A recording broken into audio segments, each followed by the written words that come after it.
ముందు క్లాసులో మనం వరల్డ్ జాగ్రఫీలో విశ్వం గురించి అధ్యయనం చేయడం జరిగింది. మరి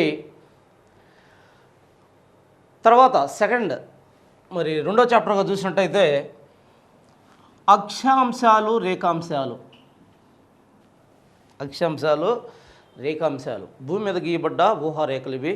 మరి అక్షాంశ రేఖాంశాలు అనే దానికి ముందు యాక్చువల్గా మన భూమిని గురించి చిన్న ఇంట్రడక్షన్ తీసుకుందాం.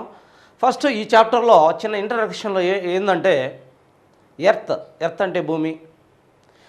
ఎర్త్ అనే ఆంగ్ల భాషా పదానికి మూల పదం ఎర్తో అనే లాటిన్ పదం. దీని అర్థం మట్టి లేదా నేల. ప్రాచీన కాలంలో మనం చూసుకున్నట్టయితే ఒక క్రోనలాజికల్ ఆర్డర్లో చూసినట్టయితే ప్రాచీన కాలంలో భూమి సౌర కుటుంబంలో మధ్యలో మరి ఆసిలేట్ అవుతూ ఉంది, అంటే వేలాడుతూ ఉందని చెప్పిన వాడు ఎవడంటే అనాక్సిమెండర్ అనే ఒక శాస్త్రవేత్త ఆనాటి కాలంలో భూమి మధ్యలో ఆసిలేట్ అవుతుందని చెప్పాడు. ఆ తర్వాత కాలంలో యాక్చువల్గా భూమి గుండ్రంగా అని ఊహించిన వాడు ఎవడు అంటే పైథాగరస్. అయితే ఉంది అని ఊహించడం కాదురా, అది ఖచ్చితంగా అలాగే ఉంది అని నిరూపించిన వాడు ఎవడంటే అరిస్టాటిల్ దాన్ని నిరూపించడం జరిగింది. ఆధునిక కాలానికి వచ్చేసరికి యాక్చువల్గా భూమి కంప్లీట్ గోళం కాదు అని చెప్పి అనేక అధ్యయనాలు చేయబడ్డాయి భూమి మీద. మరి భూమి మీద అధ్యయనాలు చేయబడ్డ తర్వాత భూమి సంపూర్ణ గోళం కాదు అని చెప్పి శాస్త్రజ్ఞులు మరి అనేక అధ్యయనాల ద్వారా తెలియజేయడం జరిగింది. అంటే ఏ విధంగా ఉంది భూమి? యాక్చువల్గా నారింజ పండు ఆకారంలో ఏదైతే ధ్రువాలు ఉన్నాయో ఆ ధ్రువాల వద్ద ఒత్తబడి ఉంది. నారింజ పండును చూసారు ఎప్పుడైనా? ఎట్టుంటుంది? జస్ట్ గోళం లాగానే ఉంటుంది, పైన ఒత్తబడి ఉంటుంది, ఆ విధంగా ఒత్తబడి ఉంది. సో ఇది గోళం కాదు, గుండ్రంగా లేదు భూమి. గుండ్రంగా కాకుండా ఇంకో ఆకారంలో ఉంది, కొద్ది గోళంగానే ఉంది కానీ పైన ఒత్తబడి ఉంది. జస్ట్ దీని ఆకారాన్ని జియాయిడ్ అన్నారు. అంతేకాకుండా భూమిని గురించిన అధ్యయనాన్ని జియాలజీ అని చూడండి ఇక్కడ, జియోలజీ. మరి భూమిని గురించిన అధ్యయనాన్ని జియాలజీ అన్నాం, భూమిని గురించిన వర్ణనని జియోగ్రఫీ అన్నాం. జియోగ్రఫీ అన్నాం. యాక్చువల్గా జియోలజీ భూమిని గురించి అధ్యయనాన్ని జియాలజీ అన్నాం. దీంట్లో చూసినట్టయితే గ్రాఫియా మీన్స్ యాక్చువల్గా జియో మీన్స్ ఎర్త్. జియో అంటే భూమి. ఆలజీ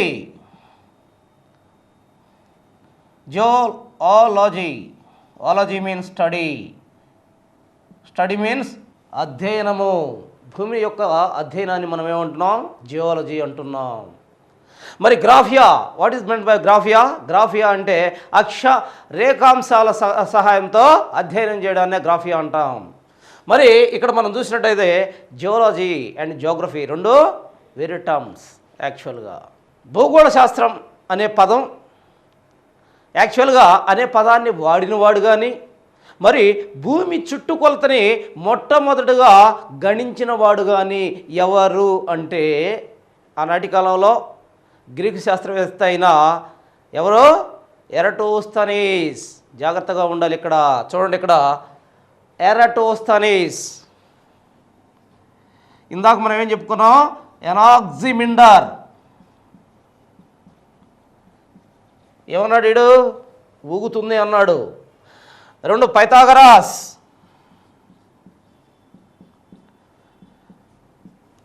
మూడు అరిస్టాటిల్.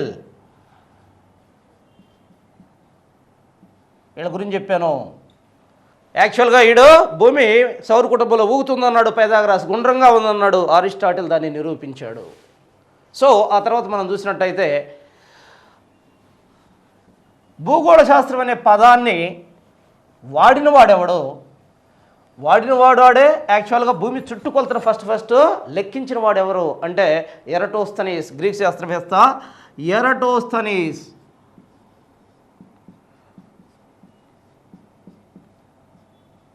మరి ఫాదర్ ఆఫ్ జాగ్రఫీ అని ఎవరు అంటారు? ఫాదర్ ఆఫ్ జాగ్రఫీ అనేది హెకాటియస్. హెకాటియస్. ఫాదర్ ఆఫ్ జాగ్రఫీ ఎవరు? హెకాటియస్. మరి ఎరడోస్టెనీస్ హెకాటియస్. అలా కాకుండా యాక్చువల్గా భూమి మీద ఫస్ట్ అక్షాంశ రేఖాంశాలు ఇప్పుడు వచ్చింది.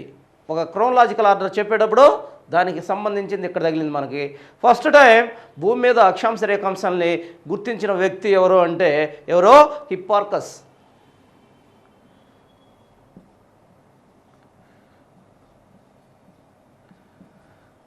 ఇతను ఏం చేశాడో తెలుసా? ఆస్ట్రలోబ్ అనే పరికరం, ఏ పరికరంతో ఇతను ఈ విధంగా గుర్తించాడు అని ఫస్ట్ అడుగుతారు. ఆస్ట్రలోబ్ అనే పరికరం దేంతో గుర్తించాడు? ఆస్ట్రలోబ్. భూమి మీద ఉన్న అక్షాంశ రేఖాంశాలని ఆస్ట్రలోబ్ అనే దాంతో గుర్తించడం జరిగింది.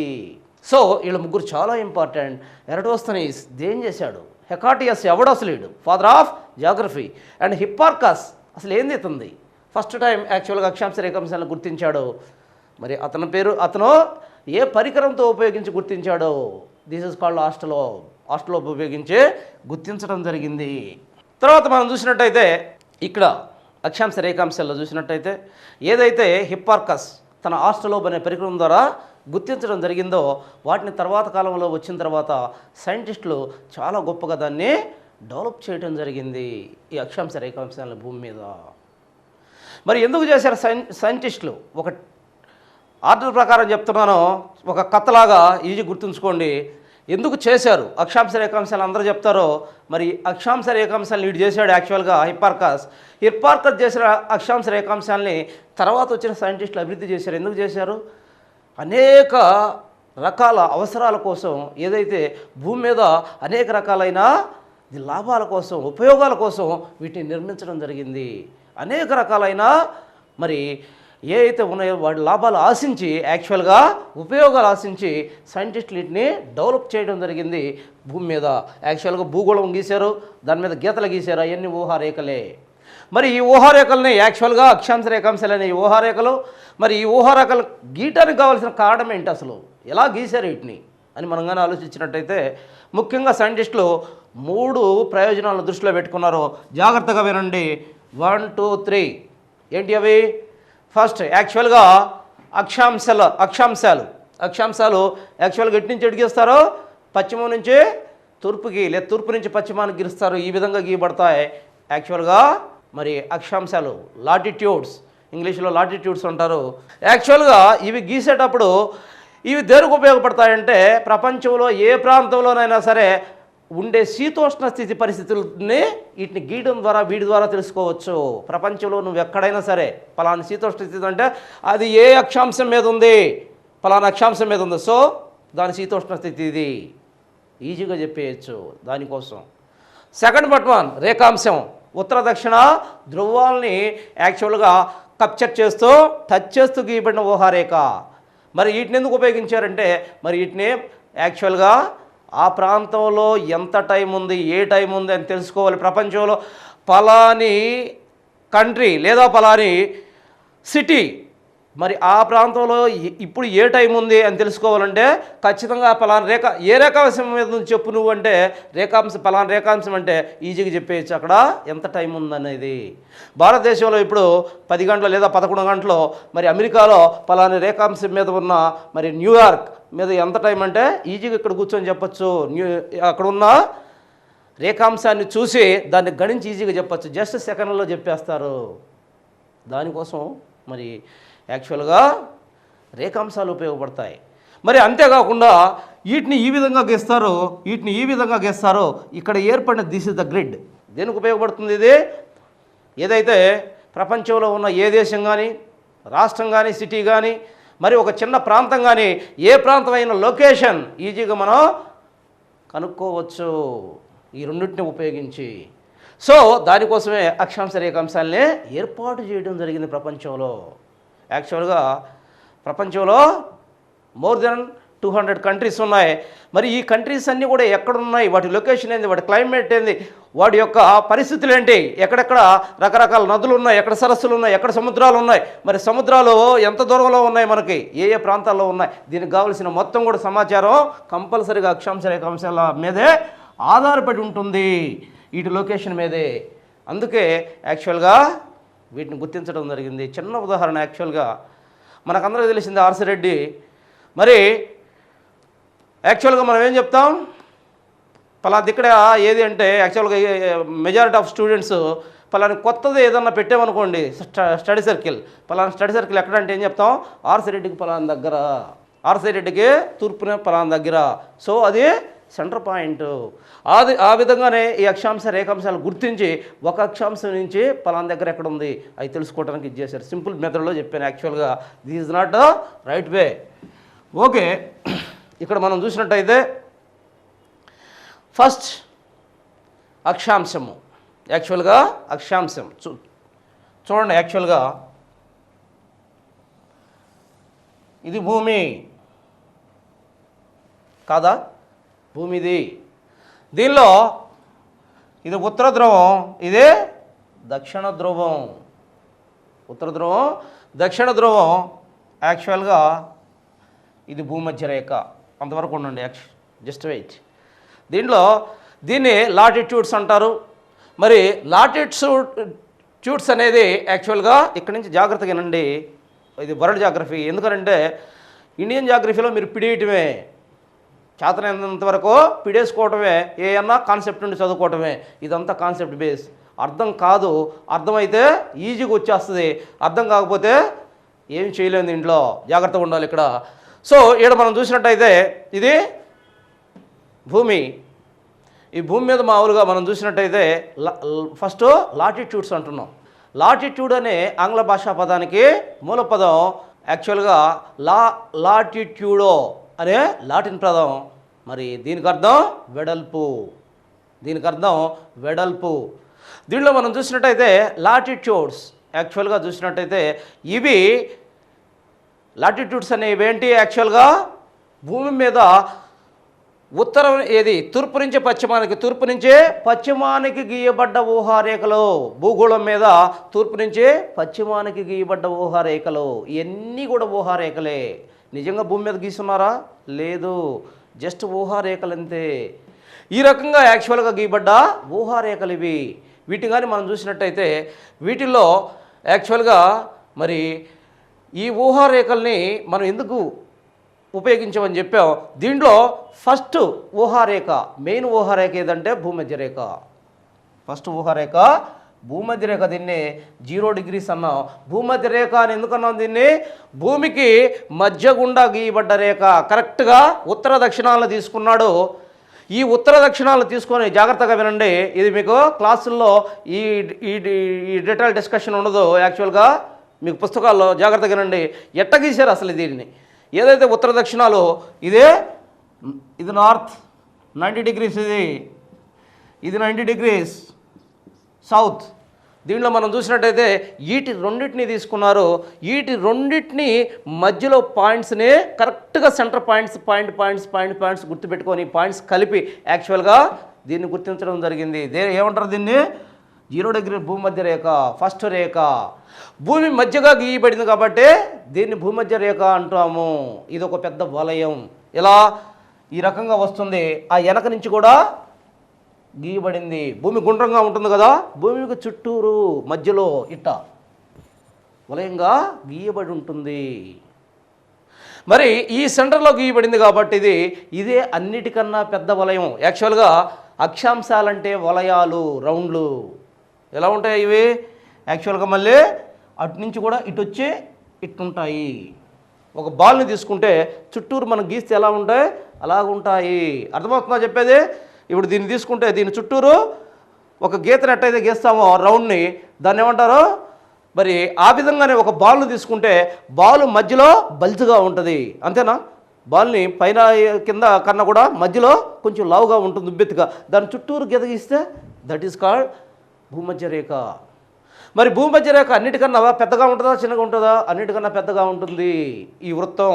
మరి దీన్ని అందుకనే గ్రేట్ సర్కిల్ అంటారు. ఇవన్నీ సర్కిల్స్, అక్షాంశాలంటేనే సర్కిల్స్. ఆ అక్షాంశాల్లో గ్రేట్ సర్కిల్ అంటారు దీన్ని. భూమధ్య రేఖ ఇంకొక పేరేంటి? గ్రేట్ సర్కిల్, అతి పెద్ద సర్కిల్. ఇది చూడండి యాక్చువల్గా క్లియర్ కట్గా చూస్తే దీన్ని ఇది భూమిని 2 సమాన భాగాలుగా విభజిస్తుంది. ఎందుకని కరెక్ట్గా వీటికి దీనికి మధ్యలో ఉత్తర దక్షిణ ధ్రువాలకు మధ్యలో సమానంగా పాయింట్నే ఏర్పాటు చేసి గీయబడ్డ రేఖది. మరి ఇది ఉత్తర దక్షిణాలనే 2గా విభజిస్తుంది. చూడండి ఇక్కడ సింపుల్గా. మరి దీన్ని పైదాన్ని ఏదైతే భూమధ్య రేఖకు పైభాగానున్న మహాగోళాన్ని 2 అర్ధగోళాలు అర్ధగోళాలుగా విభజిస్తుంది. ఈ గోళాన్ని ఉత్తర అర్ధగోళమని దక్షిణార్ధగోళము అంటారు. ఈ గోళాన్ని ఉత్తరార్ధగోళం అన్నాం, ఈ గోళాన్ని దక్షిణార్ధగోళము అన్నాము. దీనిలో మనం చూసినట్టయితే 0 డిగ్రీల నుంచి పైనున్న ఉత్తరార్ధగోళాన్ని 90 అక్షాంశాలుగా విభజించడం జరిగింది. దీన్ని 90 అక్షాంశాలుగా ఇక్కడ 90 అక్షాంశాలు మనం లొకేట్ చేయడం ఇంపాసిబుల్ కాబట్టి కొన్ని ఇంపార్టెంట్ ఇది చేద్దాం. చూడండి ఒక్కసారి. ఇది 23.5 డిగ్రీస్ నార్త్, ఈ ఇంపార్టెంట్ అన్నమాట. ఇది 66.5 డిగ్రీ నార్త్, ఇది 90 డిగ్రీలు. ఇక్కడ దక్షిణార్ధగోళంలోకి వచ్చేసరికి మనకి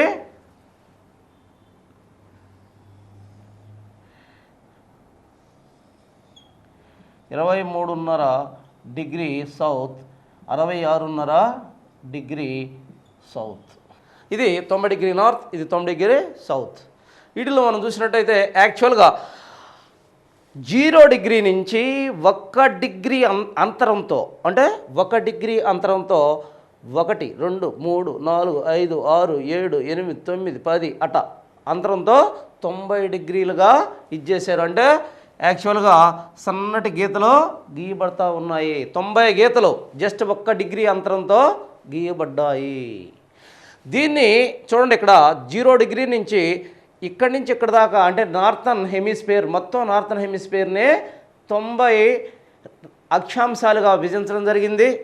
కింద ఉన్న సదర్న్ హెమిస్ఫియర్ని 90 అక్షాంశాలుగా విభజించటం జరిగింది. దీంట్లో మనం చూసినట్టయితే మరి 0 degrees plus 90 degrees north plus 90 degrees south, మొత్తం ఎంత? 181 డిగ్రీస్. అంటే మొత్తం అక్షాంశాలన్నీ 181 డిగ్రీస్. రేఖాంశాలు కాదు, మొత్తం అక్షాంశాలన్నీ 181 డిగ్రీస్ అక్షాంశాలు. ప్రపంచంలో మొత్తం భూగోళం మీద ఉన్న అక్షాంశాలు ఎన్ని అంటే 181 అక్షాంశాలు అని చెప్పాలి. ఉత్తరంగా 90, దక్షిణంగా 90.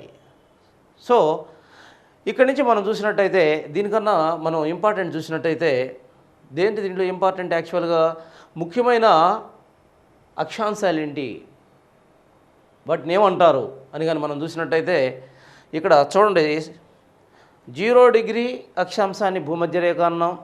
ఇవి భూమధ్యరేఖకు ఉత్తర దక్షిణాలుగా 23.5 డిగ్రీల నార్త్, 23.5 డిగ్రీల సౌత్గా ఉన్న ఈ రేఖాంశాలని మనం ఏమంటున్నాం? ఈ రేఖాంశాలని యాక్చువల్గా ఏమంటున్నాం? ఈ రేఖాంశాలని ఉత్తరంగా ఉన్నదాని కర్కట రేఖ 23.5 డిగ్రీల నార్త్ని, దక్షిణంగా ఉన్న 23.5 డిగ్రీల సౌత్ని మకర రేఖ అంటున్నాము.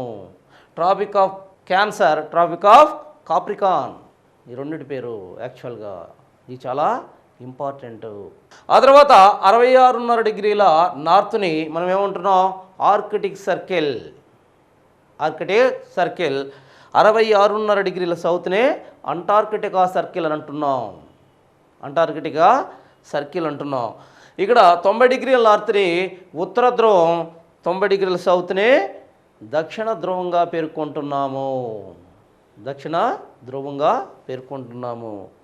ఇక్కడ గమనించాల్సిన ఒక విషయం ఏంటంటే యాక్చువల్గా ఇక్కడ చూడండి, 0 డిగ్రీలు అంటే భూమధ్య రేఖ నుంచి ఈ పైకి పోయే యాక్చువల్గా ప్రతి రేఖాంశానికి మధ్య ఇప్పుడు చూడండి 0 డిగ్రీ ఉంది. 0 డిగ్రీ నుంచి ఇక్కడ 1 అనుకుందాం. 0 డిగ్రీకి ఈ 1 డిగ్రీకి ఇది 1 డిగ్రీ కదా, 90 డిగ్రీలుగా డివైడ్ చేస్తూ 90 డిగ్రీలు చేశారు. ఈ 0 డిగ్రీకి ఈ 1 డిగ్రీకి మధ్య దూరం ఎంత? ఎక్కడైనా ఇది మారదు. యాక్చువల్గా ఇవి సమాంతర రేఖలు, ఇవన్నీ కూడా సమాంతర రేఖలు. ఎందుకని చూడండి, ఇక్కడ ఇది భూమధ్య రేఖ, భూమధ్య రేఖకు సమాంతరంగా గీయబడ్డ రేఖలు. ఏమన్నా ఒకటి కలుస్తుందా? అన్నీ కూడా భూమధ్య రేఖకు సమాంతరంగా గీయబడ్డాయి, భూమధ్య రేఖకే ప్యారలల్గా గీయబడ్డాయి. దీన్నే ప్యారలల్ లైన్స్ అంటారు. ఇక్కడ చూసినట్టయితే భూమధ్య రేఖకి ఇజుడు 1 డిగ్రీ ఉంది కదా, దీనికి మధ్య అంటే 1 డిగ్రీ అంతరం ఎంత దూరం ఉంటుంది? 1 డిగ్రీ ఈజ్ ఈక్వల్ 111 కిలోమీటర్లు. 1 డిగ్రీ ఈజ్ ఈక్వల్ 111 కిలోమీటర్లు. ఇది మారదు, ఇది డిస్టెన్స్ మారదు. ఈ కాదు మెయిన్ మీరు చూడాల్సింది. చూడండి, 1, 2, 3. ఇప్పుడు నేను చెప్పేది 0 నుంచి 1 మధ్య కానీ లేదా 1 నుంచి 2 మధ్య కానీ ఈ డిగ్రీ 1 డిగ్రీ ఎక్కడైనా సరే 111 కిలోమీటర్లు ఉంటుంది వాటి మధ్య డిస్టెన్స్, 1 డిగ్రీ మధ్య. ఇక్కడి నుంచి ఎక్కడికి వరకు చూసినా సరే ఈ డిస్టెన్స్లో తేడా ఉండదు, ఈ డిస్టెన్స్లో తేడా ఉండదు. కొంచెం కొద్దిగా తేడా ఎక్కడ వస్తుందంటే ఈ పైకి పోయే కొంది, భూమధ్య రేఖ నుంచి పైకి పోయే కొంది ఈ లాస్ట్గా కొంచెం తేడా. అంటే ఈ రెండిటి మధ్య 111 కాకుండా 112, అంటే 1 కిలోమీటర్ డిఫరెన్స్ అన్నట్టు వస్తుంది. ఎందుకనంటే అక్కడ భూమి ఒత్తబడి ఉంది, భూమి ఒత్తబడి ఉంది. అది జాగ్రత్తగా గమనించాలి. దీని ప్రకారం చూసినట్టయితే మనకి ఇంకొక విషయం చూడండి. ఇక్కడ పైకి పోతా ఉన్నాం, పైకి పోయే కొంది ఏమవుతుంది చూడండి, ఈ రెండింటి మధ్య డిస్టెన్స్ ఏం మారట్లేదు, 1 డిగ్రీ మధ్య డిస్టెన్స్ మారట్లేదు. కానీ యాక్చువల్గా ఏం జరుగుతుంది? పైకి పోయే కొంది వీటి పరిమాణం తగ్గుతుంది. తగ్గుతుందా లేదా? తగ్గి ఇక్కడికి వచ్చేసరికి ఏమైంది? 90 డిగ్రీల దగ్గరికి వచ్చేలకి అసలు ఒక స్పాట్ అయ్యింది. 90 డిగ్రీల దగ్గరికి వచ్చేలకి అంటే భూమధ్య రేఖ దగ్గర ఉన్నంత యాక్చువల్గా ఇక్కడ ఉండట్లేదు. పైకి పోయే కొంది దాని పరిమాణం తగ్గుతుంది. జాగ్రత్తగా గమనించాలి. ఇక్కడ పైకి పోయే కొంది వీటి యొక్క పరిమాణం తగ్గుతుంది, కానీ వీటి వాల్యూస్ పెరుగుతున్నాయి. జాగ్రత్తగా గమనించాలి. పరిమాణం తగ్గుతుంది కానీ వాల్యూస్ పెరుగుతున్నాయి. ఏంది వాల్యూస్ పెరగడం? ఇక్కడ 0, 1, 2, 3, 4, 5, 6, 7, 8, 9, 10, 11, 12 ఈ రకంగా 90. పైకి పోయే కొంది వాల్యూస్ పెరుగుతుందా? వీటి యొక్క వాల్యూ పెరుగుతుంది, కానీ వీటి లెంగ్త్ ఉంది చూసారా, ఇది తగ్గుతుంది. మరి డిస్టెన్స్ తగ్గట్లా, 111 కిలోమీటర్లు ఒక్కో దానికి మధ్యలో, కానీ లెంగ్త్ తగ్గుతుంది. ఇది చూడు గ్రేట్ సర్కిల్, దీనికి కాడి నుంచి పోయే కొంది తగ్గుతూ ఉన్నాయి. మరి దీనివల్ల ఏం జరుగుతుంది అక్కడ అని మనం చూసినట్టయితే, ఇలా తగ్గటం వల్ల ఏం జరుగుతుంది? భూమధ్య రేఖ నుంచి పైకి పోయే కొంది ఉష్ణోగ్రతలు తగ్గుతున్నాయి. భూమధ్య నుంచి పైకి పోయే కొంది ఈ అక్షాంశాల యొక్క పరిమాణం తగ్గుతూ ఉంది. భూమధ్య రేఖ నుంచి పైకి పోయే కొంది సూర్యుడి కిరణాలు ఏటవాలుగా పట్టడం సంభవిస్తూ ఉంది. భూమధ్య రేఖ నుంచి పైకి పోయే కొంది శీతాకాలం పెరుగుతూ ఉంది, డే టైం తగ్గుతూ ఉంది, రాత్రికాలం పెరుగుతూ ఉంది. కంప్లీట్గా దీని మీద అవగాహన రావాలి, అవగాహన రావాలి. ఆ తర్వాత మనం చూసామంటే మరి దీంట్లో ఇంకొక ఇంపార్టెంట్ ఏంటంటే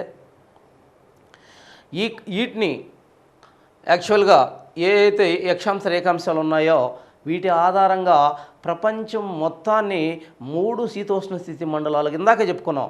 దేనికి ఉపయోగపడతాయి ఇవి అక్షాంశాలు? శీతోష్ణ స్థితి, ఒక ప్రాంతం యొక్క శీతోష్ణ స్థితిని తెలియజేయడానికి. మరి వీటిని ఉపయోగించే ప్రపంచంలో 3 ముఖ్యమైన శీతోష్ణ స్థితుల్ని శాస్త్రజ్ఞులు గుర్తించారు. చూడండి, యాక్చువల్గా దీన్ని మొత్తాన్ని ఏమన్నారు? ఏంది మొత్తం? భూమధ్య రేఖకు ఎప్పుడు కూడా భూమధ్య రేఖే తీసుకోవాలి. భూమధ్య రేఖకు 23.5 డిగ్రీల ఉత్తర, 23.5 డిగ్రీల దక్షిణ ప్రాంతం మధ్యలో విస్తరించి ఉన్న ఈ ప్రాంతాన్ని ఏమన్నాం? ఈ ప్రాంతాన్ని ఏ శీతోష్ణ స్థితి మండలం అన్నాం? ఆయన రేఖా మండలం, అధిక ఉష్ణ మండలం లేదా ఆయన రేఖా మండలం అంటున్నాము. దీన్ని గుర్తుపెట్టుకోండి. ఏమంటున్నాం? ఆయన రేఖ, ఆయన రేఖా మండలం. మరి దీంట్లోకి వచ్చాం.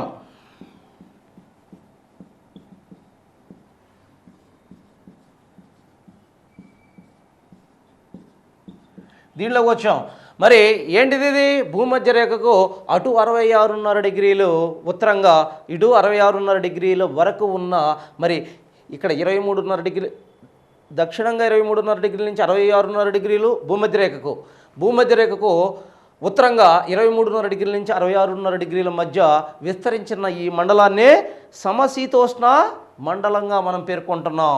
ఏ మండలం ఇది? సమశీతోష్ణ మండలం. సమశీతోష్ణ మండలంగా పేర్కొంటున్నాం మనం. మరి ఇక్కడ ఇది చూడండి, ఇంకా ఏంటిది ఇది? యాక్చువల్గా ఉత్తరంగా దక్షిణంగా చూసినట్టయితే 66.5 డిగ్రీల నుంచి 90 డిగ్రీల నార్త్, 66 డిగ్రీల నుంచి 90 డిగ్రీల సౌత్, ఈ రెండింటిని చూసినట్టయితే ఇది ఏ మండలంగా చెప్తున్నాం మనం? ఫ్రిజిడ్ మండలం, అంటే అతి శీతల మండలంగా చెప్తున్నాం. శీతల మండలంగా గుర్తించడం జరిగింది. ఆయన రేఖ సమశీతల, అతి శీతల మండలం, శీతల మండలం అని మనం చెప్తున్నాం. ఈ ప్రాంతాల్లో ఉన్నవన్నీ కూడా అత్యధికంగా మంచు కురుస్తూ ఉంటుంది. మరి ఎప్పుడు కూడా శీతాకాలాలు కనిపిస్తాయి. శీతలంగా ఉంటుంది, అతి శీతలంగా అంటే అతి చల్లగా ఉంటుంది ఈ ప్రాంతాలన్నీ కూడా. ఈ ప్రాంతాలు చూస్తే కొంత, ఎందుకని ఇక్కడ ఉష్ణోగ్రతలో కొద్దిగా తగ్గుతాయి కానీ మరి మధ్యస్థంగా ఉంటాయి ఉష్ణోగ్రత, అందుకనే దీన్ని సమశీతల అన్నాం. ఇది ఆయన రేఖ, భూమధ్య రేఖ మీద యాక్చువల్గా సూర్యుడి కిరణాలు నిలువుగా ప్రసరిస్తాయి. దానివల్ల ఈ ప్రాంతంలో అత్యధిక ఉష్ణోగ్రత ప్రాంతంగా మనం గమనిస్తాం. అందుకే ఆయన రేఖ మండలము అంటున్నాము. ఆయన రేఖ మండల ప్రాంతం అని చెప్తున్నాం మనం. ఈ రకంగా మనం చూసినట్టయితే యాక్చువల్గా ఈ ప్రాంతాలన్నింటినీ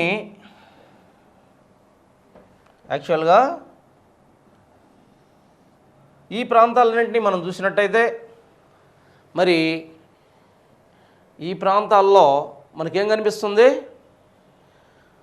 విభిన్నమైన పరిస్థితులు మనకు కనిపిస్తూ ఉంటాయి. శీతోష్ణ స్థితి పరిస్థితులు మనకు కనిపిస్తూ ఉంటాయి. అంతేకాకుండా యాక్చువల్గా ఏమనుకున్నాం ఇందాక, ఇవి భూమధ్య రేఖ ఆధారంగా, అక్షాంశాలన్నీ దేని ఆధారంగా గీయబడ్డాయి? ఫస్ట్ భూమధ్య రేఖను గీశారు, తర్వాత భూమధ్య రేఖ ఆధారంగా గీయబడ్డ ఊహారేఖలు. అసలు భూమధ్య రేఖే ఊహారేఖ, దాన్ని ఆధారంగా గీయబడ్డ ఊహారేఖలు, దాన్ని ఆధారం చేసుకొని 1 డిగ్రీ అంతరంతో వీటిని చిన్నంగా గీసుకుంటూ పోయారు. మరి వీటిలో మనం చూసినట్టయితే వీటిని భూమధ్య రేఖకు సమాంతరంగా గీశారు కాబట్టి వీటిని సమాంతర రేఖలు, ప్యారలల్ లైన్స్ అంటారు. అయితే ఇవి ప్యారలల్ లైన్సే కానీ సమాంతరాలే కానీ అసమానంగా ఉన్నాయి. రీసెంట్గా మరి ఏం గుర్తించారో? అసమానంగా ఉన్నాయి. అసమానంగా ఏ విధంగా ఉన్నాయి? ఎందుకున్నాయి అసమానంగా? చూసినట్టయితే చూడండి, ఇక్కడ భూమి చుట్టుకొలత చూద్దాం. ఇక్కడ చుట్టుకొలత చూసినప్పుడు భూమిది యాక్చువల్గా ఈ భూమధ్య రేఖ వద్ద చుట్టుకొలత, భూమధ్య రేఖ వద్ద చూసినట్టయితే 40,075 కిలోమీటర్లు ఉంది. అదే చుట్టుకొలత ఉత్తర దక్షిణ ధ్రువాల దగ్గర చూసినట్టయితే, ఇదే ధ్రువాల వద్ద చూసినట్టయితే 40,008 కిలోమీటర్లు ఉంది. డిఫరెన్స్ ఉందా లేదా? డిఫరెన్స్ కనిపిస్తూ ఉంది. అదే యాక్చువల్గా మనం చూసినట్టయితే ఇంకా భూమి యొక్క వ్యాసంగా చూసినట్టయితే భూ వ్యాసాన్ని మనం చూసినట్టయితే భూమధ్య రేఖ వద్ద 12,756 కిలోమీటర్లు ఉంది. అదే ఉత్తర దక్షిణ ధ్రువాల దగ్గర వ్యాసం ఎంత ఉంది? యాక్చువల్గా ఈ వ్యాసం అనేది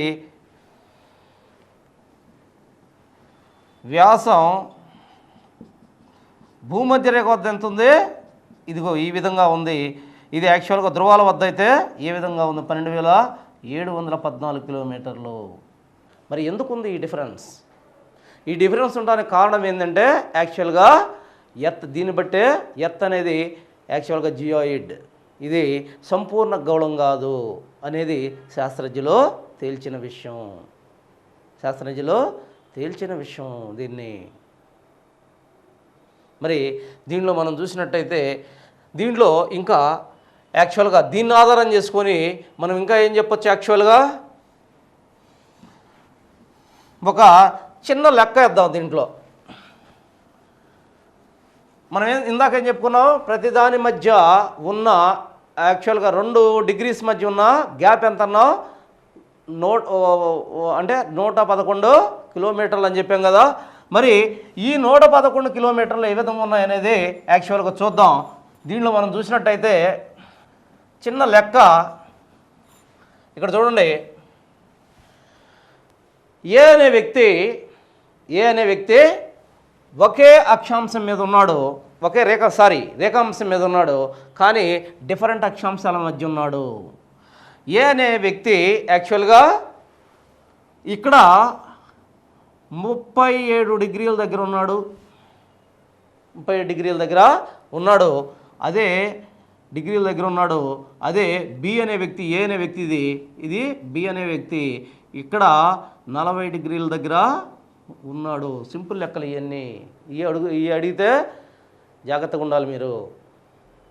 40 డిగ్రీల దగ్గర ఉన్నాడు, ఏది ఒకే రేఖాంశం మీద అని అడిగినప్పుడే ఇది వర్కౌట్ అవుద్ది, జాగ్రత్తగా ఉండాలి. డిఫరెంట్ రేఖాంశాలు అంటే దానికి మళ్ళీ వేరే ఉంది. ఒకే రేఖాంశం మీద డిఫరెంట్ అక్షాంశాల మీద, ఒకే రేఖాంశం కానీ డిఫరెంట్ అక్షాంశాల మీద ఏ అనేవాడు ఇక్కడ జీవిస్తున్నాడు, 30 డిగ్రీల మధ్య జీవిస్తున్నాడు, బి అనేవాడు 40 డిగ్రీల దగ్గర జీవిస్తున్నాడు. వీళ్ళిద్దరి మధ్య ఉన్న గ్యాప్ ఎంత అని కనుక్కోమంటే యాక్చువల్గా 1 డిగ్రీ ఈజ్ ఈక్వల్ 111 కిలోమీటర్స్. మరి వీళ్ళిద్దరి మధ్య గ్యాప్ ఎంత, 40 - 37 is equal 3. Therefore 3 degrees is equal 111 × 3 that is equal 333 kilometres. వీళ్ళ గ్యాప్ ఈ విధంగా వస్తుంది. సో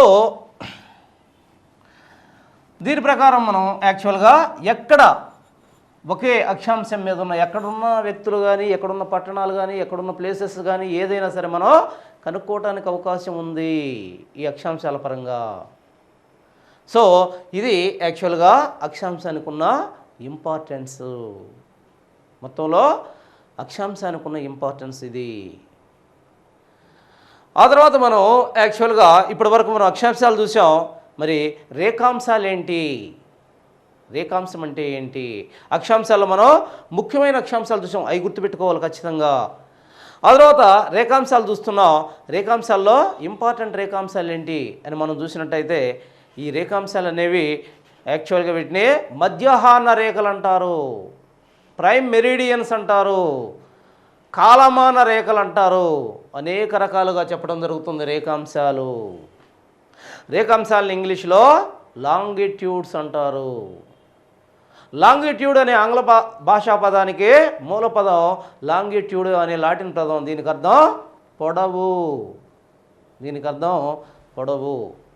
దీంట్లో మనం చూసినట్టయితే యాక్చువల్గా లాంగిట్యూడ్స్ అనేవి మరి మనం చూసినట్టయితే ఈ లాంగిట్యూడ్స్ యాక్చువల్గా దేని తెలియజేస్తాయి, ఒక ప్రాంతంలో ఉన్న కాలాన్ని తెలియజేయడానికి ఉపయోగపడతాయి లాంగిట్యూడ్స్. ఈ లాంగిట్యూడ్స్ని మనం చూసినట్టయితే ఫస్ట్ యాక్చువల్గా ఇది భూమి, ఇది భూమి. దీంట్లో మనం చూసినట్టయితే ఈ భూమిని ఇదే ఖచ్చితంగా ఈ గుర్తుపెట్టుకోవాలి, 90 degrees north, 90 degrees south, 90 degrees north, 90 degrees south. ఇక్కడ ఏమైంది యాక్చువల్గా ఫస్ట్ ఏ అయితే ఉన్నాయో రేఖాంశాలని వీటిని ఫస్ట్ ఒక రేఖాంశాన్ని గుర్తించారు. ఏందా రేఖాంశం? ప్రైమ్ మెరిడియన్ అంటారు దాన్ని, ప్రధాన రేఖాంశం. ఆ ప్రధాన రేఖాంశాన్ని ఈడ గుర్తించడం జరిగింది. దీన్ని 0 డిగ్రీ అన్నారు, దీన్ని 0 డిగ్రీ అన్నారు. ఇందాక ఈ రేఖాంశాలు కాబట్టి ఇది తీసేద్దాం, ఈ అక్షాంశాలు కాబట్టి ఇది తీసేద్దాం ఫస్ట్. ఇప్పుడు రేఖాంశాలు కావాలి కాబట్టి మనం ఇటు ఇటు ఉంటాయి, ఇందాక ఇటు ఉన్నాయి అవి 90 డిగ్రీస్, దాన్ని అటు పెడదాం. ఇక్కడ ధ్రువాలను చూపించుకుందాం. జస్ట్ ధ్రువాలకి 2 ధ్రువాలని ఉత్తర దక్షిణ ధ్రువాలని కలిపి గీయబడ్డ ఊహారేఖనే రేఖాంశం అంటున్నాం. ఈ రేఖాంశాన్ని ఎక్కడ గీశారు? First Greenwich రేఖాంశం. ఎక్కడిది? ఏదైతే ఆనాటి కాలంలో ప్రపంచాన్ని మొత్తం ఏలిన లండన్, ఆ లండన్ పక్కన ఉన్న థేమ్స్ నది, ఆ థేమ్స్ నది పక్కన ఉన్న గ్రీన్విచ్ ప్రాంతం. మరి ఆ గ్రీన్విచ్ ప్రాంతం మీదుగా గీయబడ్డది కాబట్టి దీన్ని గ్రీన్విచ్ రేఖాంశం అంటారు. ప్రపంచం మొత్తం కూడా టైము దేని ప్రకారం చూసుకుంటారంటే గ్రీన్విచ్ రేఖాంశం మీద ఉన్న టయాన్ని బట్టి మార్చుకుంటారు. టయాలు ప్రపంచం మొత్తం కూడా సరి చేసుకుంటారు. మరి ఆ గ్రీన్విచ్ రేఖాంశాన్ని జీరో రేఖాంశం అంటున్నాం మనం. దీన్నే ప్రైమ్ రేఖాంశం, ప్రైమ్ మెరిడియన్ అంటాము. ఎక్కడ గీయబడింది? ఇది గ్రీన్విచ్ ప్రాంతం మీదుగా గీయబడింది, లండన్కు దగ్గరగా ఉన్న గ్రీన్విచ్ ప్రాంతం మీదుగా. అయితే మీరు ఇక్కడ ఒక విషయాన్ని గమనించాలి. ఇది ప్రైమ్ మెరిడియన్ మనం చెప్తున్నాం. మరి ఈ ప్రైమ్ మెరిడియన్ నుంచి ఈ ప్రైమ్ మెరిడియన్ అనేది ఇక్కడ చూడండి, ఇందాక భూమధ్య రేఖ భూగోళాన్ని 2 అర్ధ భాగాలుగా ఉత్తర దక్షిణ అర్ధ భాగాలుగా విభజించింది. ఉత్తరార్ధగోళం, దక్షిణార్ధగోళం అన్నాం దాన్ని. మరి ఇక్కడ చూసినట్టయితే ఇది భూగోళాన్ని నిలువుగా విభజించింది. భూగోళాన్ని నిలువుగా విభజించింది, లేదా చూడండి 2గా విభజించింది. దీన్ని ఏదైతే ఈ ప్రైమ్ మెరిడియన్కి తూర్పుగా ఉన్నదాన్ని పూర్వార్ధగోళం అని, దీన్ని పశ్చిమార్ధగోళం అంటాం. ఇది పూర్వార్ధ అంటే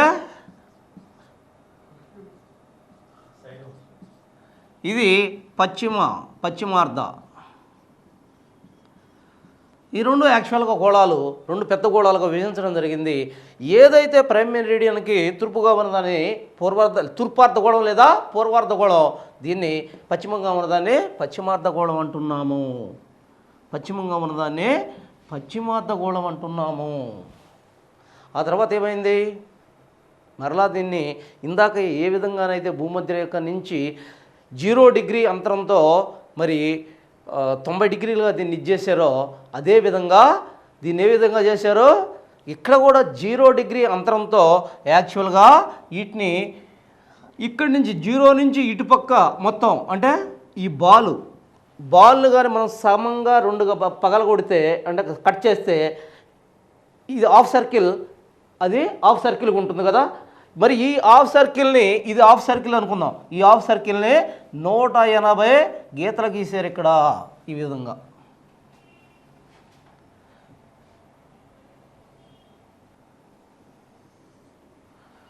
ఓకే, ఈ రకంగా యాక్చువల్గా భూమిని యాక్చువల్గా ఇక్కడ 180 వేయటం మనకు కుదరదు. ఈ రకంగా యాక్చువల్గా మీరు గమనించాలి.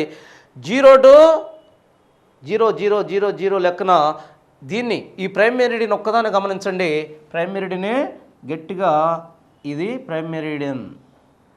దీని ఆధారంగా ఇటు అర్ధగోళాన్ని 180 భాగాలుగా 0 డిగ్రీ అంతరంతో విభజించారు. ఇటు 180గా విభజించారు. ఇటు 180. ఫస్ట్ చూద్దాం. ఇది భూమధ్య రేఖ. చూడండి, భూమధ్య రేఖని ఖండిస్తూ ఉత్తర దక్షిణాలుగా, ఇది ఉత్తరం ఇది దక్షిణం, ఉత్తర దక్షిణాలుగా కలపబడ్డ ఊహారేఖల్ని మనం రేఖాంశాలు అంటున్నాము. ఇందాక మనం చెప్పిన అక్షాంశాలు వృత్తాలు అయితే ఇవి అర్ధవృత్తాలు. అర్ధవృత్తమే కాదా? ఇది అర్ధవృత్తం, ఈడవరకే. దీనిలాగా చుట్టూరు ఉండదు, అర్ధవృత్తం. మరి ఈ అర్ధవృత్తాలు మనం చూసినట్టయితే ఇటు 180 ఉన్నాయి, ఇటు యాక్చువల్గా 180 మనకు పుస్తకాల్లో 180 అని ఇస్తున్నాడు. ఇటుపక్క దాన్ని 180 అంటున్నాడు యాక్చువల్గా. అంటే పూర్వార్ధగోళాన్ని 180గా విభజించాడు అంటున్నారు, పశ్చిమార్ధగోళాన్ని 180గా విభజించాడు అంటున్నారు. అప్పుడు అతను చెప్పిన పుస్తకాల ప్రకారం చూసినట్టయితే ఎలా ఉండాలి? 180 + 180 + 0 డిగ్రీ ఎంత ఉండాలి? 361 ఉండాలి. కానీ ఎంత ఉన్నాయి అంటున్నాడు? 360 అంటున్నారు. ఇక్కడే వస్తుంది. కొన్ని యాక్చువల్గా మామూలు పుస్తకాల్లో డెప్త్ ఇవ్వట్లేదు. ఇక్కడ జాగ్రత్తగా గమనించండి. ఎప్పుడైనా సరే ఇక్కడే వచ్చేది బిట్లలో తేడా. ఈ క్రిటికల్ నుంచే మీకు క్వశ్చన్స్ అడుగుతాడు, అందరికి తెలిసిన ఏరియాస్ నుంచి కాదు. ఇక్కడ చూడండి, యాక్చువల్గా ఇక్కడ 0 డిగ్రీ ఉంది. ఇక్కడి నుంచి ఇక్కడ వరకు 180 విభజించలేదు, 179 విభజించారు. ఇక్కడి నుంచి ఇక్కడ వరకు 179 విభజించారు. ప్లస్ ఏదైతే 180 ఇందాక చెప్పామో, ఇటు నుంచి ఇటు 180 అని చెప్పామో, ఆ 2 180 కలిసి ఒకే 180.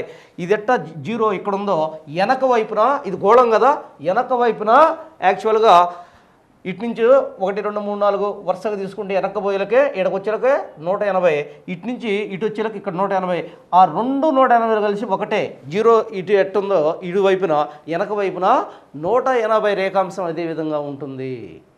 ఒకటే ఉంటుంది 180 రేఖాంశం. ఇప్పుడు చూడండి 179 ఇవి, 179 అవి, ఈ రెండింటికి కలిపి 181. అంటే 180 అనేది 1, ఇది 180 డిగ్రీస్ది 1 డిగ్రీ. ఆ తర్వాత ఈ 179 డిగ్రీలుగా డివైడ్ చేశారు. ఆ తర్వాత 0 డిగ్రీ. ఇప్పుడు మొత్తం ఎంత చూడండి, 179 1 ఏమవుతుంది 359. ఇది 0 అనేది 1 ఏమవుతుంది 360 డిగ్రీలు. జాగ్రత్తగా గమనించాలి, ఇక్కడ చాలా క్రిటికల్గా ఉంటుంది, ఇక్కడ జాగ్రత్తగా గమనించాలి. ఇక్కడ మనం చూసినట్టయితే అన్నిటికన్నా ఇంపార్టెంట్ ఏంటంటే దీంట్లో మనం చెప్పుకోవాల్సింది, దీనిలో యాక్చువల్గా ఇటు 170 మొత్తం కలిసి 360 ఎట్టొచ్చింది అనేది చాలా ఇంపార్టెంట్. అంతకన్నా కూడా ఇంపార్టెంట్ ఏంటంటే ఇది 180 అన్నాం చూసే ఒకటే. అంటే ఈ రెండు కలిసి ఈ రెండిట్లో 180 ఒకటిగా కలిసి అది ఒకటే తీసుకున్నారు అని చెప్పాం కదా.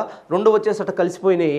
యాక్చువల్గా అవి రెండు దీనికి 180 అదే ఎక్కడి నుంచి లెక్కిస్తే 1 2 3 180 ఈ అనుకుంటుంది. అది ఇక్కడి నుంచి లెక్కించినా అదే 180. ఆ 180 అంటారు చూసారా, దాన్నే ఇంటర్నేషనల్ డేట్ లైన్ అంటారు. ఇంటర్నేషనల్ డేట్ లైన్ అంటారు. దాన్ని ఏమంటారు, ఇంటర్నేషనల్ అంతర్జాతీయ దినరేఖ. అంతర్జాతీయ దినరేఖ అంటారు. ఏంది అసలు అంతర్జాతీయ దినరేఖ అంటే? Ideal international date line, IDL international date line. ఏందది? ఏదైతే రెండు కలిసిన 180 డిగ్రీస్ రేఖాంశాన్ని ఇంటర్నేషనల్ డేట్ లైన్ అంటారు. ఎందుకని చూడండి, ఇక్కడ ఆ రేఖాంశం నుంచి ఇటు వెళ్ళిపోయాం కదా, ఆ ఇంటర్నేషనల్ డేట్ లైన్ నుంచి పశ్చిమంగా ఒక వ్యక్తి జస్ట్ ఆ ఇంటర్నేషనల్ డేట్ లైన్ దాటి తూర్పుగా ప్రయాణించాడు అనుకోండి, జస్ట్ అటు దాటాడు అనుకోండి, పశ్చిమంగా నుంచి అటు దాటితే ఒకరోజు తేడా వస్తుంది. పశ్చిమంగా ఉన్న వ్యక్తి, పశ్చిమ అక్షాంశాల దగ్గర ఉన్న వ్యక్తి జస్ట్ ఇంటర్నేషనల్ డేట్ లైన్ అంటే అంతర్జాతీయ దినరేఖను జస్ట్ అట్ట దాటితే ఏమవుతుంది? ఒక రోజును కోల్పోతాడు. ఒక రోజును కోల్పోతాడు అంటే ఏంటి? సపోజ్, అందుకే దాన్ని ఇంటర్నేషనల్ డేట్ లైన్ అంటున్నాం. ఆ డేట్ లైన్ జస్ట్ ఆ రేఖాంశానికి తూర్పుగా ఉన్నప్పుడు ఒక డేట్ ఉంటుంది, పశ్చిమంగా ఉన్నప్పుడు ఒక డేట్ ఉంటుంది. చాలా క్రిటికల్ ఏరియా ఇది. అంతేకాకుండా ఈ ఇంటర్నేషనల్ ఇప్పుడు ఇక్కడ గీసాం, ఏ విధంగా ఉన్నాయి ఇవి లైన్లుగా ఉన్నాయి, స్ట్రైట్ లైన్లుగా. కానీ ఇంటర్నేషనల్ డేట్ లైన్ స్ట్రైట్ లైన్గా ఉండదు. అది యాక్చువల్గా ఎందుకని? పసిఫిక్ మహాసముద్రంలో అనేక దీవులు ఉన్నాయి కాబట్టి ఆ దీవులు అనేవి యాక్చువల్గా ఆ లైన్కి అటుపక్క ఒక డేటు ఇటుపక్క ఒక డేట్ ఉంటుంది కాబట్టి అవి ఆ లైన్ అనేది వాటి మీదగా పోకూడదు కాబట్టి వాటిని సర్దారు. అందుకని లైను వక్రంగా ఉంటుంది. ఆ ఒక్క లైన్ మాత్రం 180 డిగ్రీ రేఖాంశ లైను వక్రంగా ఉంటుంది. ఏటి మీద పోతుంది యాక్చువల్గా? అది బేరింగ్ జలసంధి. బేరింగ్ జలసంధి ఎక్కడుంది?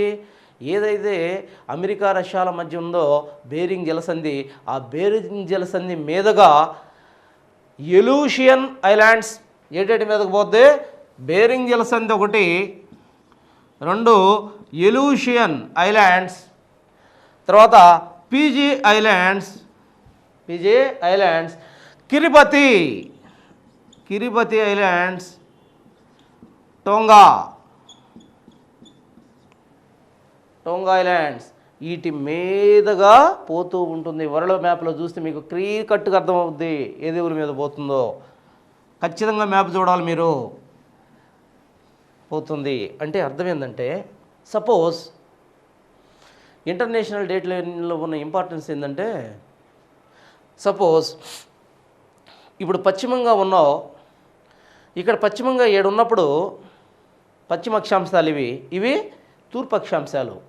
పశ్చిమ అక్షాంశాల మీద ఉన్నప్పుడు యాక్చువల్గా ఒక వ్యక్తి మార్చ్ ఇరవై ఒక 20వ తేదీన బయలుదేరాడు. ఇక్కడ మార్చి 20వ తేదీన బయలుదేరాడు. ఇక్కడికి వచ్చేలాకి ఎంత అవుతుంది? మార్చి 20న బయలుదేరాడు. ఇక్కడికి వచ్చేలాకే జస్ట్ ఇది దాటితే, ఈ లైన్ దాటంగానే మార్చి 21గా మార్చుకోవాలి తన టయాన్ని. ఒక రోజునే ముందుకి తీసుకుపోవాలి. ఇటు నుంచి ఇటు వస్తే ఒకరోజు కలుపుకోవాలి, ఇటు నుంచి ఇటు వస్తే ఒకరోజు తీసేసుకోవాలి. జస్ట్ అటు ఒక గంటలో అటు దాటితే చాలు, లేదా ఒక 5 నిమిషాలు అటు దాటితే చాలు, రోజు మార్చుకోవాలి. ఇటు పిఎం ఉంటే ఇటు ఏఎం రాసుకోవాలి, ఇటు ఏఎం ఉంటే ఇటు పిఎం రాసుకోవాలి. ఇదే దీని యొక్క గ్రేట్నెస్. సపోజ్ ఒక వ్యక్తి పశ్చిమ రేఖాంశాల మీద నుంచి దీన్ని దాటి తూర్పు రేఖాంశాల మీదకి వచ్చాడు, ఊరకట దాటి వచ్చాడు. ఇతను మార్చి 20న బయలుదేరాడు. ఇక్కడ మనం దాటంగా మార్చి 21గా చేసుకోవాలి. అంటే అర్థం ఏంటి? దానివల్ల అతను ఒక రోజును కోల్పోయాడు. చాలా డిఫికల్ట్గా అడుగుతాడు ఇక్కడ. పశ్చిమం నుంచి తూర్పుగా వచ్చిన వ్యక్తి దినాన్ని కోల్పోయాడా, లాభం పొందాడా? ఎనాలిసిస్ చేసుకోవడం చాలా కష్టం. బండ గుర్తు ఒకటి పెట్టుకోండి. ఇటు నుంచి ఇటు వస్తే యాక్చువల్గా మనకేమనిపిస్తుంది, మార్చి 20న బయలుదేరాడు, జస్ట్ ఒక కాలు అటు వేయగానే మార్చి 21 అయింది, ఒకటే లాభం పొందాం కదా, మార్చి 21, 20 నుంచి 21 లాభం పొందాం అనుకుంటాం, కానీ నష్టపోయాం. అది గుర్తుపెట్టుకోవాలి మనసులో. ఇటు నుంచి ఇటు వస్తే నష్టపోయాం, ఒక రోజున కోల్పోయాం. దీంట్లో బాగా కాన్సెప్ట్ అర్థమైతేనే మీకు 190 రకాలుగా క్వశ్చన్స్ అడుగుతారు. చాలా సింపుల్గా ఉంటే చాలా జారిపోతాం ఇక్కడే. ఆ తర్వాత ఒక వ్యక్తి ఈ తూర్పు రేఖాంశాల మీద నుంచే స్టార్ట్ అయ్యాడు. మరి తూర్పు రేఖాంశాల మీద నుంచి ఇటు వచ్చేటప్పుడు అతనికి యాక్చువల్గా మార్చి 20 స్టార్ట్ అయ్యాడు. ఇటు వచ్చేసరికి దేనిగా మార్చుకోవాలి, మార్చి 19గా మార్చుకోవాలి పశ్చిమ దీనికి వచ్చేసరికి. దాంతో ఒక రోజు లాభపడతాడు. అంటే ఒక వ్యక్తి తూర్పు రేఖాంశాల మీద నుంచి పశ్చిమ రేఖాంశాలకి, అంటే ఇంటర్నేషనల్ డేట్ లైన్ దాటి పశ్చిమ రేఖాంశాల మీదకి వస్తే ఒక రోజునే గెయిన్ అవుతాడు, లాభం పొందుతాడు, ఒకరోజు లాభం పొందుతాడు. దీని ప్రకారం మనం చూసినట్టయితే దీన్ని క్లియర్ కట్గా చూశారు కదా. దీనిలో ఇంకొక విషయం ఏంటంటే, ఇక్కడ యాక్చువల్గా చూడండి, ప్రైమ్ మెరిడియన్ నుంచి ఇటు పోయే కొంది కానీ, అంటే పశ్చిమానికి పోయే కొంది కానీ, ఇటు తూర్పుకు పోయే కొంది కానీ, వీటి పరిమాణంలో డిఫరెన్స్ ఏమి లేదు, కానీ వాల్యూస్ పెరుగుతున్నాయి. అదొకటి గుర్తుపెట్టుకోవాలి. చూడండి, దీనికి ఇటు పోయినా వాల్యూస్ పెరుగుతాయి, ఇటు పోయినా వాల్యూస్ పెరుగుతాయి. వాల్యూస్ పెరగడం అంటే ఏంది? 0, 1, 2, 3, 4, 5, 6, 7, 180 అట్లా వాల్యూస్ పెరుగుతున్నాయి. ఇటు పోతే వాల్యూస్ పెరుగుతున్నాయి, కానీ పరిమాణంలో ఇందాకలాగా పరిమాణం తగ్గట్లా, పైకి పోతే పరిమాణం తగ్గట్లా, ఇటు పోతే పరిమాణం తగ్గట్లేదు. అది గమనించాలి. అంతేకాకుండా యాక్చువల్గా మనం చూసినట్టయితే భూమి తన చుట్టూ తాను తిరగడానికి భూమిని ఎన్ని రేఖాంశాలుగా మనం విభజించాం? 360 రేఖాంశాలుగా మనం విభజించడం జరిగింది. మరి ఈ 360 భూమి తన చుట్టూ తాను తిరగడాన్ని భూభ్రమణం అన్నాం కదా. భూమి మరి తన చుట్టూ తాను తిరగడాన్నే భూభ్రమణం అన్నాం. మరి ఈ తన చుట్టూ తాను తిరగడానికి భూభ్రమణానికి అంటే అర్థం ఏంటి? ఇక్కడ చూడాలి. ఇక్కడ 0 డిగ్రీ నుంచి స్టార్ట్ అయ్యి మళ్ళీ తిరిగి 0 డిగ్రీకి రావడానికి 360 డిగ్రీలు తిరిగినట్టు కదా. మరి ఈ 360 డిగ్రీలు తిరగడానికి భూమి తన చుట్టూ తాను తిరగడానికి ఎంత టైం పడుతుంది? 24 గంటలు పడుతుంది. యాక్చువల్గా ఎంత పడుతుంది? 23 గంటల 56 నిమిషాల 4.6 సెకండ్ల కాలం పడుతుంది. యాక్చువల్గా అయితే దాన్ని మొత్తాన్ని 24 గంటలు అంటున్నాం. మరి 24 గంటల్లో మనం చూసినట్టయితే జాగ్రత్త, 360 డిగ్రీలు తిరగడానికి 24 గంటలు పట్టింది. ఇది అట్ట తిరిగి మళ్ళీ ఇక్కడికి రావడానికి అంటే 360 తిరగడానికి 24 గంటలు పట్టింది. 1 డిగ్రీ తిరగడానికి ఎంత పట్టుతుంది? 24 గంటలు ఇంటూ యాక్చువల్గా 60, దీన్ని నిమిషాల్లో మార్చుకుంటే బై 360, 6 6లు 36, 6 4 24, 4 నిమిషాలు పడుతుంది. అంటే 1 డిగ్రీ ఇక్కడి నుంచి ఇక్కడికి రావడానికి సూర్యుడు యాక్చువల్గా కిరణాలు దాని అంటే భూమి తన చుట్టూ తాను తిరిగేటప్పుడు సూర్యునికి ఎదురుగా 1 డిగ్రీ తిరగడానికి ఎంత ఎంత టైం పడుతుంది? 4 నిమిషాలు పడుతుంది. దీని ప్రకారం చూడండి ఒక్కసారి. అంటే ఇది చూడండి, 1 డిగ్రీ తిరగడానికి 4 నిమిషాలు పడితే 15 డిగ్రీలు తిరగడానికి ఎంత ఎంత పడుతుంది? 15 4 60 నిమిషాలు, అంటే 1 గంట. సో ఈ మొత్తాన్ని 360 డిగ్రీలు అన్నాం కదా, బై మరి 15 వేస్తే ఎంత వస్తుంది? ఎంత వస్తుంది ఇది? యాక్చువల్గా 15 రోజులు 15 4 24 గంటలు. సో 1 గంట అంతరంతో అంటే మొత్తం భూగోళాన్ని 360 రేఖాంశాలుగా విభజించాం. 15 రేఖాంశాలని 1 గంట అంటే 15 ఒక్క రేఖాంశం తిరగడానికి 4 నిమిషాలు పడితే 15 రేఖాంశాలు తిరగడానికి 1 గంట పడుతుంది. 15 రేఖాంశాల అంతరంతో దీన్ని 24 మండలాలుగా విభజించారు. ఒక్కొక్క మండలం తిరగడానికి 1 గంట. సో మొత్తం భూమి తన చుట్టూ దాన్ని తిరగడానికి ఒక రోజుకే 24 గంటలు పడుతుంది. దీనిలో మనం చూసినట్టయితే ఇక్కడ కొన్ని లెక్కలు ఉన్నాయి. ఆ లెక్కలను మనం ఖచ్చితంగా గుర్తుపెట్టుకోవాలి. ఇక్కడ ఒక్కటే గుర్తుపెట్టుకోవాలి మీరు. 1 డిగ్రీ తిరగడానికి 4 నిమిషాలు పడుతుంది అన్నాం కదా, ఈ 4 నిమిషాలు అనేది ఇక్కడ తేడా ఉంది. ఏంటిది అది? సపోజ్ ఇక్కడ ప్రామాణిక కాలం, స్థానిక కాలం, అది చెప్పుకున్న తర్వాత మీకు అర్థమవుతుంది. ఏంటిది స్థానిక కాలము అంటే? స్థానిక కాలము అంటే ఏంటి? ప్రామాణిక కాలం అంటే ఏంటి? స్థానిక కాలము అంటే సపోజ్ హైదరాబాద్ తీసుకుందాం. హైదరాబాదులో అనేక రేఖాంశాలు దేన్ని సూచిస్తాయి? ఒక ప్రాంతంలోనే కాలాన్ని సూచించే రేఖాంశాలు సపోజ్ హైదరాబాద్ మీద పోతా ఉన్నాయి. హైదరాబాద్ మీద రేఖాంశాలు పోయేటప్పుడు ఏ రేఖాంశం మీద అయితే మామూలుగా సూర్యుడి కిరణాలు నిట్ట నిలువుగా పడతాయో ఆ నిట్ట నిలువుగా పడ్డన ఆ సమయాన్ని 2 గంటలుగా తీసుకొని మరి దాన్ని ఆ ప్రాంతానికి స్థానిక సమయం అనే చెప్పడం జరుగుతుంది. ఆ సమయాన్ని స్థానిక సమయం అని చెప్పడం జరుగుతుంది. అయితే విచిత్రం ఏంటంటే ఒక దేశం రైటే ప్రకాశం డిస్టిక్ తీసుకున్నాం, లేదా కరీంనగర్ డిస్టిక్ తీసుకుందాం. ఏ డిస్టిక్ ఆ డిస్టిక్కి అనేకమైన 2-3 దాని మీద రేఖాంశాలు పోతుంటాయి. వాటి మీద ఏదైతే టైము అవుతుందో 2 గంటల టైంగా తీసుకున్న దాన్ని స్థానిక టైంగా మనం గుర్తించడం జరిగింది. దాన్నే స్థానిక సమయం అన్నాం. కానీ మన ఆంధ్రప్రదేశ్ మొత్తానికి తీసుకునేలాగే లేదా భారతదేశం మొత్తం తీసుకునేలాగే మరి రకరకాల కొన్ని వందల యాక్చువల్గా రేఖాంశాలు పోతుంటాయి. మరి అన్ని రేఖాంశాల మీద స్థానిక సమయాలే అయ్యి అన్నిటి మీద తీసుకుంటే మరి ఆ ప్రాంతంలో ఉన్న ఏం జరుగుతుంది? రవాణా, కమ్యూనికేషన్ అండ్ మరి ఆర్థిక వ్యవస్థలన్నీ కూడా ఇబ్బందికి గురవుతాయి. ఎందుకని? టైం అనేది అన్నిటికీ ఒకటే ఉండాలి. ఇక్కడ 1 గంట, ఇక్కడ హైదరాబాద్లో 9 గంటలంటే అక్కడ కలకత్తాలో 2 గంటలు ఎంత అయిందనుకోండి వాస్తవంగా.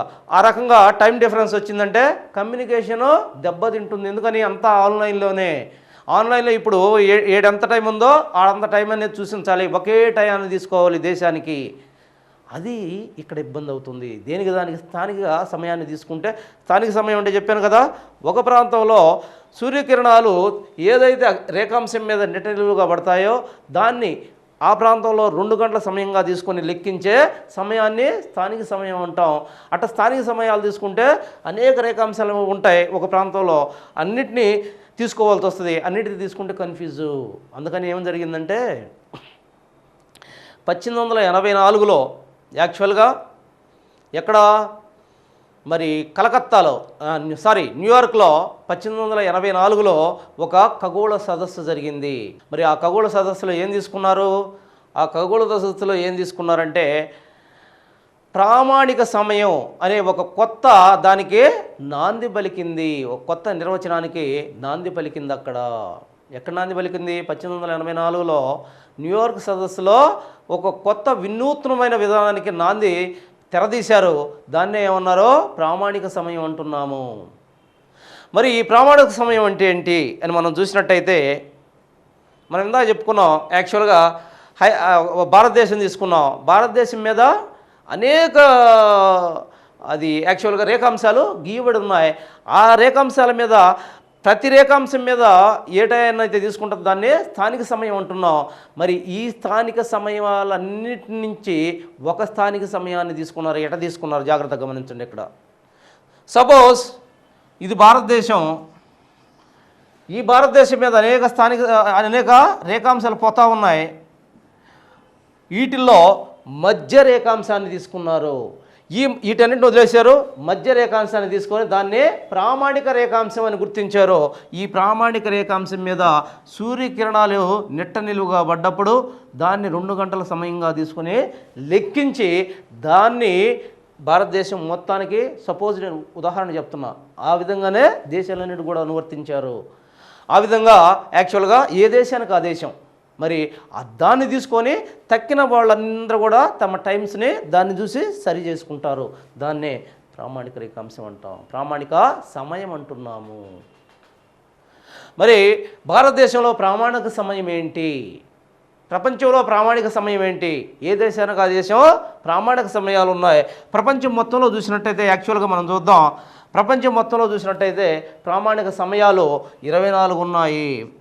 ప్రపంచం మొత్తంలో ప్రామాణిక సమయాలు 24 ఉన్నాయి. పెద్ద పెద్ద దేశాలకే ఎక్కువ ప్రామాణిక సమయాలు ఉన్నాయి. మరి చిన్న దేశాలకి 1-2 మాత్రమే ఉన్నాయి. విచిత్రం ఏంటంటే అన్నిటికన్నా ఎక్కువ దేనికి ఉన్నాయి ప్రపంచంలో ప్రామాణిక రేఖాంశాలు, ప్రామాణిక సమయాలు దేనికి ఎక్కువగా ఉన్నాయి? రష్యాకి 11 ఉన్నాయి. జాగ్రత్త గుర్తుపెట్టుకోవాలి. ఇది రష్యాకి 11 ఉన్నాయి, కెనడాకి 6 ఉన్నాయి. రష్యాకి 11, కెనడాకి 6, తర్వాత కెనడా కాదు అమెరికాకి 6, కెనడాకి 5, ఆస్ట్రేలియాకి 3, ఈ విధంగా ఉన్నాయి. మరి భారతదేశాన్ని మనం చూసినట్టయితే భారతదేశానికి ఒకటి ఉంది. ఏంటిది అది? 82.5 డిగ్రీ ఈస్ట్ రేఖాంశం. చెప్పాను ఇది మన భారతదేశంలో ఏ స్టేట్స్ మీదుగా ప్రయాణిస్తుంది ఇది అని కూడా చెప్పానా? ఫస్ట్ చాప్టర్లో వచ్చింది ఇది మనకి. సో ఇక్కడ మనం ఏం చూడాలంటే భారతదేశానికి అయితే ఈ ప్రపంచంలో ఎన్ని అనేది మనం చెప్పాల. ఇక్కడ ప్రపంచాన్ని గురించి చెప్తున్నాం కాబట్టి ప్రపంచం అంతా కూడా చెప్పాం. ఇది 82.5 డిగ్రీ ఈస్ట్ రేఖాంశం.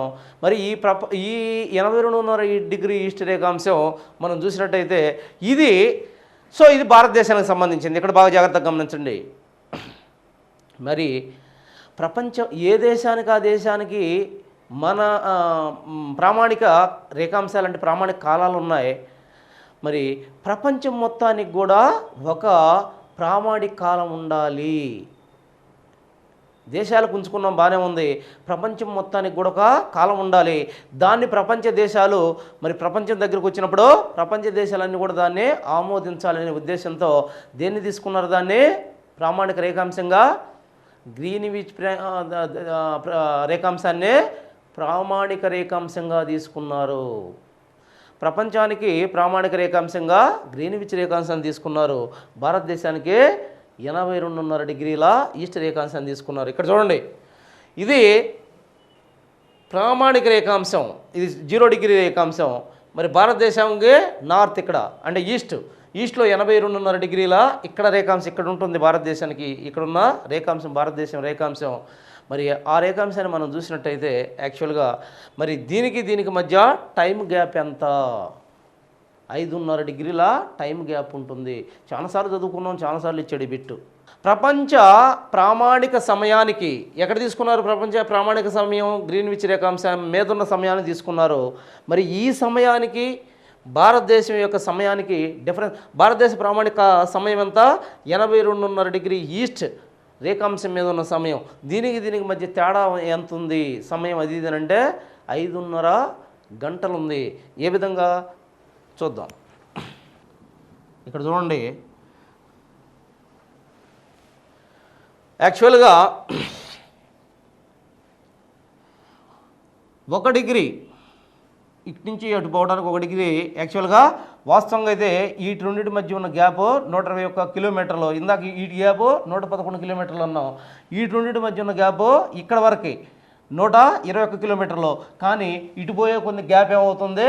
తగ్గిపోతూ ఉంది. ఇక్కడే గ్యాప్ ఎక్కువ, ఇటు పోయే కొన్ని తగ్గి ఇక్కడ పాయింట్ అయిపోతుంది, అది కూడా గుర్తుపెట్టుకోవాలి. సో అది అక్కడ పక్కన పెడదాం. మనకి ప్రామాణిక రేఖాంశానికి మధ్య 5.5 గంటలు అన్నాం. ఎట్టా ప్రామాణిక రేఖాంశం యాక్చువల్గా 0 డిగ్రీస్, మందంతా ఎక్కడని చెప్పాం 82.5 డిగ్రీ ఈస్ట్ అన్నాం, ఇటు పక్క అన్నాం. ఓకే, ఇక్కడ చూడండి, ఇక్కడ కూడా గమనించాలి మీరు. 1 డిగ్రీ తిరగడానికి 4 నిమిషాలు పడుతుందన్నాం. ఇక్కడ ఏదైతే ప్రామాణిక రేఖాంశం నుంచి టైం లెక్కేస్తున్నామో ఇటు తూర్పుగా పోయే కొంది ప్రతి రేఖాంశానికి 4 నిమిషాలు కలుపుకోవాలి. ఇటు పశ్చిమంగా వచ్చేటప్పుడు ప్రతి రేఖాంశానికి 4 నిమిషాలు తీసేసుకోవాలి. సో అది కూడా గమనించుకోండి, దాన్ని బట్టి లెక్కేద్దాం. చూడండి, ఇప్పుడు చూడండి, 1 డిగ్రీకి 4 నిమిషాలు, మరి 82.5 డిగ్రీలకి ఎన్ని నిమిషాలు? 82.5 ఇంటూ 4, యాక్చువల్గా 4 2 8, 4 8 32, 33, 4 అర్ధలు యాక్చువల్గా 2, మరి 4 2 8 9 10, యాక్చువల్గా 4 8 32 33, 330. మరి ఈ 330 బై యాక్చువల్గా 60 అంటే గంటల్లోకి మనం మార్చుకున్నట్టయితే ఎంత వస్తుంది? 5.5 గంట వస్తుంది. అవునా? 5.5 గంట వస్తుంది. 5.5 గంట మనం ముందున్నాము. 5.5 గంట మనం ముందున్నాము. ఈ విషయాన్ని ఖచ్చితంగా గమనించాలి. దీంతో మీకు కొన్ని లెక్కలు చెప్తాను, మరి ఆ లెక్కల్ని మీరు చెయ్యాలి. యాక్చువల్గా దీంట్లో మనం చూసినట్టయితే ఫస్ట్ లెక్క 45 డిగ్రీలు ఈస్ట్ ఉన్నప్పుడు యాక్చువల్గా 10 డిగ్రీలు ఈస్ట్ దగ్గర మనకి 10 గంటలు అయింది. లండన్ దగ్గర ఎంత అంటే 45 ఇంటూ 4 నిమిషాలు. ఈ రెండింటి మధ్య అంతరం ఎంత? లండన్కి దీనికి మధ్య గ్యాప్ ఎంత? యాక్చువల్గా 45 డిగ్రీలు వచ్చింది. మరి 45 ఇంటూ ఇది చేసినట్టయితే 180 అవుతుంది. 180 మార్చుకుంటే 3 గంటలు అవుతుంది. మరి 10 గంటల్లో 3 గంటలు తీసేస్తే 7 గంటలు. ఎక్కడ? లండన్లో టైం అంతా 7 గంటలు. 7 గంటల మరి ఏఎం, ఇది 7 గంటల ఏఎం, 7 AM అవుతుంది. ఓకే, ఇది గమనించాలి. ఆ తర్వాత మనం చూసినట్టయితే ఇంకొక లెక్క తీసుకుందాం. ఈసారి పశ్చిమంగా ఏ అనే వ్యక్తి పశ్చిమంగా ఉన్నాడు. పశ్చిమంగా 30 డిగ్రీల దగ్గర ఉన్నాడు. 30 డిగ్రీల రేఖాంశం మీద ఉన్నాడు. అప్పుడు అక్కడ అతను టైం చూసుకుంటే ఎక్కడ? సపోజ్ ఇక్కడ న్యూయార్క్ దగ్గర అతను టైం చూసుకుంటే ఎంత ఉంది? 10 AM ఉంది. టైం 10 AM ఉంది. న్యూయార్క్ దగ్గర ఉన్నాడు, టైం చూసుకున్నాడు, 10 AM ఉంది. ఆ తర్వాత మరి ఇక్కడ 20 డిగ్రీల ఇది వెస్ట్, ఈస్ట్లో ఒక వ్యక్తి ఉన్నాడు. ఆ వ్యక్తిని టైం అడిగాడు ఎంత అని. ఆ వ్యక్తి ఏమని చెప్పాడంటే మరి ఇక్కడ ఇంత టైం అయింది అన్నాడు. మరి ఆ టైం ఎంత? ఇప్పుడు 30 డిగ్రీల వెస్ట్, 20 డిగ్రీల ఈస్ట్, ఎంత మొత్తం? 30 + 20 యాక్చువల్గా ఎంత? అది 50. 50 డిగ్రీలు తీసుకున్నామంటే 50 డిగ్రీలు ఇంటూ 4 ఎంత? 200.